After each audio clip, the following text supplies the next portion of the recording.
And welcome.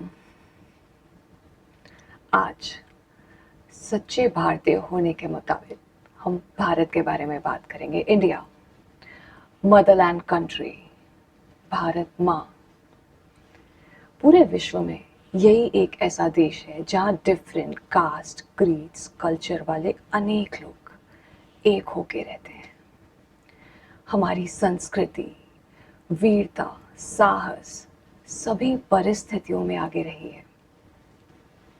हमारी संस्कृति specially पूरे वर्ल्ड में इतनी पॉपुलर है कि विश्व के नक्शे में ये एक अलग ही रंगीन, यूनिक कल्चर की छाप छोड़ती है। भारत की बात करें तो भारत की धन और समृद्धि हम सभी जानते हैं। India's wealth attracted by Mohammad Ghaznavi, one of the finest example। एक बार नहीं, दो बार नहीं, 17 times मोहम्मद गजनवी ने भारत पर आक्रमण किया था और अथाह धन लूटा था। Coming to the second dimension, Bharat का योग, आध्यात्म, ध्यान, इसको सीखने के लिए हर कोने से मनुष्य आते हैं। पर आज भारत का व्यक्ति अपनी मर्यादा से, धर्म से, संस्कृति से बहुत परे जाते जा रहा है। जो भारत विश्व गुरु, सोने की चिड़िया, द गोल्डन बर्ड, इतने ऊंचे नामों से जाना जाता है, उसे आज क्या हुआ? Let's have some light to it. We'll welcome one of my favorite guests of all the time, like always, भाई साहब to the show. Welcome भाई साहब। Thank you. भाई साहब, हमारे ऑनरेबल प्राइम मिनिस्टर भारत को विश्व गुरु बनाना चाहते हैं और उनके साथ हम सब भी। पर इसके लिए आई थिंक हमें पहले ये समझने की ज़रूरत है कि विश्व गुरु, इस शब्द का मीनिंग क्या है? विश्व गुरु किसे कहते हैं? बहुत अच्छा क्वेश्चन आपने किया, क्योंकि विश्व गुरु तो बनाना है, पर विश्व गुरु गुरु वो जो गाइड करे। भारत एक ऐसा देश होगा जो संसार को पॉलिटिकली भी और स्पिरिचुअली भी गाइड करेगा। अब तक भी ऐसा है, किसी को अगर शांति चाहिए तो भारत में आता है। भारत में थी। सच तो यही है कि हम भारतवासी अपने उस गौरव को भूल गए, अपनी महान कल्चर को भूल गए हैं। इस एक बात से बहुत कुछ सिद्ध होता है कि भारत ने किसी पे अटैक नहीं किया। क्यों नहीं किया? ये तो बहुत लोग कहते हैं नहीं किया, पर क्यों नहीं किया? क्योंकि भारत खुद में ही भरपूर था। गरीब व्यक्ति साहूकार की ओर देखेगा ना, चाहे अंग्रेज आए, चाहे अफगान से बहुत लोग आए, चाहे और देशों से आए, मुगल आए और बहुत आए, खाली थे ना। भारत भरपूर था, अंग्रेज खाली थे। मैं गया ना वहाँ, शेक्सपियर के गांव की तरफ का पूरा चक्कर लगवाते हैं बस पर बैठा कर, बता रहे थे कितनी गरीबी थी यहाँ। नहाते भी लोग मास 2 मास में एक बार थे, बाथरूम भी नहीं थे कहीं। राजा का चर्चा कर रहे थे। मैं सोचा ऐसे ब्रिटेन ने भारत पे राज किया, वंडरफुल बात है। ये विधि का विधान था। भारत सचमुच बहुत महान था। महान केवल उस देश को नहीं कहते जिसके पास धन संपदा या एटॉमिक पावर बहुत हो। महान वो देश है जिसके लोग चरित्रवान हो, जहाँ स्पिरिचुअल पावर हो, जहाँ धर्म प्रधानता हो हर एक के बीच में, जहाँ मनुष्य में मानवता हो। ये नहीं धर्म पूजा पाठ तो कर रहे लेकिन मानवता को छोड़ दिया है। ये स्थिति अब की हो गई है कि सब कुछ दिखावा मात्र रह गया है। अब विश्व गुरु भारत बनेगा, अर्थात यहीं से शांति का संदेश संसार को जाएगा। शांत मनुष्य कैसे हो इसका ज्ञान पहुंचेगा। वो शक्तिशाली कैसे बने? स्पिरिचुअली माइंड पावरफुल हो जाए। हम ये देख रहे हैं आज भी, जिनके माइंड वीक हैं वो बाहर से कितने पावरफुल हो, वो घबरा जाते हैं। मनुष्य का मनोबल कैसे बढ़े, उसके अंदर की प्योरिटी, शुद्धि कैसे बढ़े, उसके अंदर एक दूसरे के प्रति प्रेम, सद्भावना, अपनापन कैसे जागृत हो। आजकल नहीं रहा देशों में, बहुत कम देश स्वार्थी हो गए, एक दूसरे को नष्ट कर डालें, लोगों की ये मनोवृत्ति बन गई है। कुछ देश ऐसे हैं जो बहुत अपनापन रखते हैं, सहयोग की भावना रखते हैं, भारत से भी और देशों से भी। तो भारत इन सब के लिए संसार को गाइड करेगा, और मैं तो देख रहा हूँ कि भारत की ओर ही प्यासी नजरों से संसार देख रहा है और बहुत ज्यादा देखेगा। एब्सोल्युटली भाई साहब, जैसा आपने बताया कि भारत ने किसी और देश पे कभी आक्रमण नहीं किया है, ये मैंने हिस्ट्री बुक्स के दौरान पढ़ा था कि अनेक कंट्रीज ने भारत पे किसी ना किसी रूप से अटैक किया, पर भारत माँ ही इसीलिए कहा जाता है क्योंकि उसमें सहनशीलता होती है। बच्चे चाहे कैसे भी हो जाएं, माँ कभी अपना सहनशील स्वरूप नहीं छोड़ती। So we would like to know कि ये भारत विश्वगुरु था, ये कब था, ये स्वर्णिम समय कब था, और अब फिर हम कब इसे विश्वगुरु बनता देख सकते हैं? कौन बनाएगा? ये कोई नहीं जानता कि भारत विश्वगुरु कब था। देखो इतिहास भी हमारे पास हार्डली 2500 वर्ष का है। उससे पहले यहाँ क्या था किसी को पता नहीं, तो इतिहासकारों ने कह दिया पाषाण युग था, अंधकार युग था, क्योंकि पता ही नहीं चला बेचारों को। पर इससे पहले हमारे देश में देव युग था, और देशों की कल्चर तो थी ही नहीं, कि मुस्लिम रिलीजन बाद में आया, क्रिश्चियन रिलीजन बाद में आया, बुद्धिस्ट बाद में आए, तो कोई थे ही नहीं, ये तो सब बाद में हुए। भारत देवी देवताओं की भूमि, यहाँ देव कल्चर थी। सतयुग में श्री लक्ष्मी नारायण का राज हुआ करता था यहाँ, जिनको आजकल मंदिरों में रख दिया गया है। श्री कृष्ण और राधा थे, और ये दो चार ही नहीं, हर मनुष्य देवी देवता था, उनमें देवत्व था, संपूर्ण प्योरिटी थी, नॉन वायलेंट थे वो सदा के लिए, सर्वगुण संपन्न थे, ये प्रकृति भरपूर थी, इसका सौंदर्य आजकल तो कोई उसकी कल्पना भी नहीं कर सकता है। धरती खुद ही अन्न देती थी, ये हल चलाना और ये पानी देना और ये बहुत सारी व्यवस्था करना, ये सब बहुत कम, न्यून, बिल्कुल थोड़ा सा काम किया और फसल हो रही, फल फूल उगे हुए, रंग बिरंगे फूल, चारों ओर सुगंध फैली हुई है, ये सब था। गोल्डन एज उसे कहते हैं। हालांकि भारत के इतिहास को, गुप्त काल को भी गोल्डन पीरियड ऑफ हिस्ट्री कहते हैं, लेकिन उसकी भेंट में वो गोल्डन पीरियड जो गोल्डन एज में था, सतयुग में था, वो तो एब्सोल्युटली उससे करोड़ों गुना ज्यादा सुंदर था। अथाह धन संपदा, इतनी धन संपदा थी कि सोना हीरा ये सब ऐसे ही पड़े रहते जैसे जैसे आजकल ईंट पत्थर। अथाह था यहाँ सब कुछ। उस समय हमारा देश, हमें गर्व होना चाहिए, भारतवासियों को गर्व नहीं है, उस समय हमारा देश स्पिरिचुअली एंड पॉलिटिकली बहुत ऊपर था। जो विश्व महाराजन थे श्री लक्ष्मी नारायण, दे वर लाइक ऑलमाइटी, उनकी तरफ कोई देख ही नहीं सकता था, सबसे शीश नवाते थे। तो ये भारत सतयुग में विश्व गुरु था, और अब कलयुग के एंड में फिर से, जबकि भगवान यहाँ आकर भारत को पुनः देवलोक बना रहे हैं, ये बहुत बड़ी बात है। स्वयं भगवान भारत में आकर भारत को देवलोक बना रहे हैं, ये भगवान की जन्मभूमि है, वो इसे पुनः विश्व गुरु के एक सर्वोच्च पद पर आसीन कर देंगे एंड में। एंड माना अभी बस थोड़े साल में।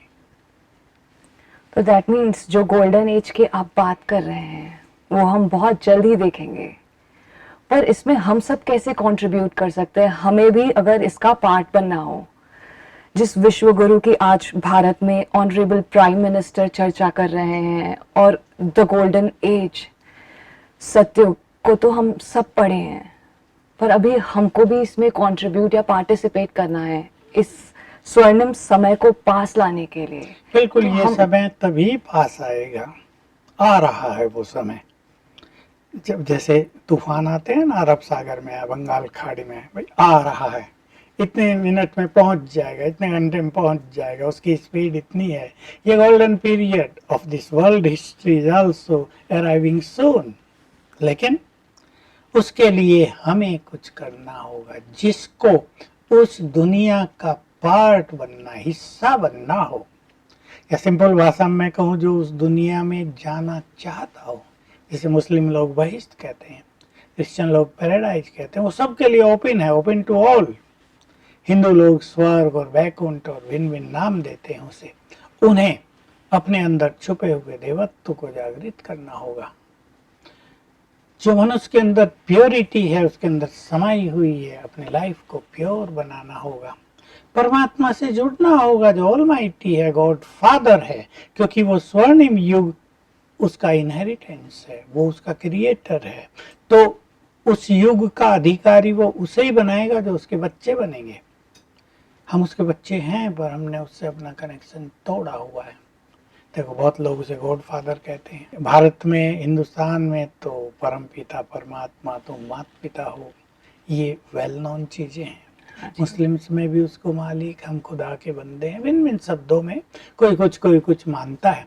अगर हम उससे जुड़ जाएं तो वो स्वर्णिम युग का अधिकार हमें भी प्राप्त हो जाएगा। मैं साथ साथ ये भी जोड़ दूं, जो धर्मों में तो हैं, पूजा पाठ तो कर रहे हैं, लेकिन जिनका जीवन पवित्र नहीं हुआ, जिनका चरित्र महान नहीं बना, जो देवत्व को जागृत नहीं कर पाए, जो स्वार्थी रह गए, धन के पीछे भागते रहे, दूसरों को कष्ट पहुंचाते रहे, दूसरों का धन छीनते हैं, वो स्वर्ग की ओर देख भी नहीं पाएंगे। तो हमें उसका हिस्सा बनना है, ए ग्रेट थिंग। पहले हम भगवान जो उस दुनिया की रचना कर रहे हैं उसमें सहयोगी बने, और भगवान जो स्वयं ज्ञान दे रहे हैं उसको जीवन में फॉलो करें। तो क्या अब ये किसी के लिए भी पॉसिबल है अपने आप को ट्रांसफॉर्म करके उसमें पार्टिसिपेट करना या उस दुनिया में जाना? बिल्कुल। तो भाई साहब, फिर आपने अभी कहा कि मुस्लिम्स, क्राइस्ट, बुद्धिज्म, ये तो स्वर्ग में मतलब हाफ द साइकिल के बाद ही सब रिलीजन्स आते हैं, तो फिर ये कैसे आएंगे? उनमें भी बहुत आत्माएं ऐसी हैं जो देवकुल की हैं। वो अगर अपने देवत्व को जागृत करेंगी तो वो भी आ सकेंगे। तो it's open to all. Okay भाई साहब, जैसे आपने कहा कि ये तो गॉड का बर्थ प्लेस है, इसके साथ साथ सिखिज्म, बुद्धिज्म, जैनिज्म जैसे अनेक धर्मों का भारत जन्म स्थान है, बर्थ प्लेस है। एंड इवन हिंदुइज्म, जहाँ पे भक्ति करना, पूजा पाठ करना, मंदिरों में जाना अध्यात्म मानते हैं। क्या संसार के सभी लोगों के लिए अध्यात्म एक ही है? क्योंकि फिलॉसफीज तो सबकी अलग अलग हैं। बिल्कुल, आपका एक क्वेश्चन और भी डीप हो जाता है। फिलॉसफी सभी धर्मों की अलग अलग, लेकिन अगर कोई मनुष्य बहुत बहुत सूक्ष्म दृष्टि से भारतीय धर्म ग्रंथों का अध्ययन करे, या भारत में जो डिफरेंट फिलोसफीज हो गई हैं धर्मों में भी, उन सबको मिला ले, तो उसे पता चलेगा कि सभी धर्मों की जो फिलोसफी है उसका बीज यही है। जो यहाँ कहा गया है वो अन्य धर्मों में भी कहा गया, थोड़ा थोड़ा अंतर मिलेगा बस। क्योंकि भारत में देवी देवताओं की बहुत ज़्यादा मान्यता हो गई और धर्मों में देवी देवताओं की मान्यता नहीं। इसका सूक्ष्म कारण भी यही है कि देवी देवता थे ही भारत में, वो हमारे ही पूर्वज हैं, वो औरों के पूर्वज हैं ही नहीं। इसलिए हम उनको सम्मान देते हैं। सम्मान देने को ही पूजा पाठ का रूप दे दिया गया है। हम उनका गुणगान करते हैं, फूल चढ़ाते हैं, जल चढ़ाते हैं। ये भक्ति तो दूसरे शब्दों में कही जाती है, मैं इसको कहता हूँ हम अपने पूर्वजों का सम्मान कर रहे हैं। तो वास्तव में ये और धर्म, जैन धर्म एक्चुअली कोई धर्म नहीं था, उसके सिद्धांत हिंदू धर्म वाले ही हैं, थोड़ी सी फिलोसफी में अंतर है। वो तो बाद में, ये सब सेक्ट थे, ये सब ऑर्गेनाइजेशंस थी, बाद में चल के जब संख्या बढ़ी तो इनको धर्म का रूप दे दिया गया है। क्योंकि हर व्यक्ति अपनी पहचान चाहता है, आचार्यों ने यही किया है। लेकिन सभी धर्मों में जो स्पिरिचुअलिटी है वो एक ही है, और स्पिरिचुअलिटी का अर्थ होता है आत्मा को जानना, परमात्मा को जानना, दोनों का मिलन करना और आत्मा को उसकी परफेक्ट स्टेज तक पहुंचाना। ये स्पिरिचुअलिटी है, और सभी धर्मों में यही लक्ष्य रहता है। They have to become perfect, they want to see God. हैं ऐसी बहुत सारी, और बहुत सारे लोग स्वर्ग में भी जाना चाहते हैं। तो ये स्पिरिचुअलिटी है। बाकी भक्ति, हर एक की प्रेयर्स की विधि, उनके विधि विधान अलग अलग हैं। वो तो होंगे ही, नेचुरल होंगे। लेकिन अगर उन वे प्रेयर्स में भी उनके शब्दों पे ध्यान दें तो वो एक ही हैं। लोग भगवान की, खुदा की, अल्लाह की महिमा कर रहे हैं, कुछ उनसे दुआएं मांग रहे हैं, वही सब जगह है। तो अब वो खुदा वह स्थापन करने आ गए हैं, उनकी दुआ तो लग ही गई है, तो हर रिलीजन वाला अब इसमें पार्टिसिपेट कर सकता है। तो फर्स्ट स्टेप क्या होना चाहिए उनका? फर्स्ट स्टेप होना चाहिए वो अपने को पहचाने। देखिए हमारे जो ऑर्गेनाइजेशन है ये स्पिरिचुअल है, इसमें धर्मों का भेदभाव ये सब नहीं है। तो सभी धर्मों के लोग हमारे यहाँ एजुकेट होने आते हैं, ये एजुकेशन है सब। आप देखेंगे मुस्लिम्स बहुत आते हैं, क्रिश्चियन तो बहुत आते हैं, बुद्धिस्ट भी बहुत हैं, सिख जैनी तो अथाह हैं, बहुत आ गए। क्योंकि जैनिज्म में कर्मेंद्रिय जीत बनने का प्रावधान है, पर वहां तो कोई बन ही नहीं पा रहा। यहाँ जब वो आते हैं उन्हें पता चलता है यहाँ तो ऐसा मार्ग है कि हम कर्मेंद्रिय जीत, मन बुद्धि को भी जीत सकते हैं। कर्मेंद्रिय तो स्थूल चीज है, मन बुद्धि के भी राजा बन सकते हैं। तो वो यहाँ से जुट जाते हैं, तो वो सच्चे जैन बन जाते हैं। जैन माना जितेंद्रिय, सच्चे जैन बन जाते हैं। बाकी तो सब जाति के जैन हो गए। आजकल तो सब कुछ करने लगे हैं सब लोग, लेकिन सच्चा सिख बनना, सिख माना पवित्र। सिख हमारे यहाँ बहुत आते हैं, उनके यहाँ जो भगवान की महिमा वही हमारे यहाँ सुनाई जाती है। बस हमारी साधना की विधि थोड़ी सुपर है। सुपर मैं इसलिए कहूँगा, कोई बुरा न माने, सभी अपने अपनी विधियों को सुपर कहते हैं, क्योंकि हम डायरेक्ट भगवान से जुड़ते हैं। केवल उसकी महिमा नहीं गाते, उससे मांगते नहीं, दुआएं मांगते नहीं, उसकी दुआओं के पात्र बनते हैं। उसकी केवल महिमा का गुणगान नहीं करते, तुम ओंकार हो, निरंकार हो, हम उसकी महिमा अपने जीवन में धारण करते हैं। इसलिए मैंने कहा सुपर साधना है। तो भाई साहब, ये सारे रिलीजन्स को आपने बताया, सिख, जैन और सारे रिलीजन्स को एक्सेप्ट करता है, इसमें कोई धर्म का भेदभाव नहीं है।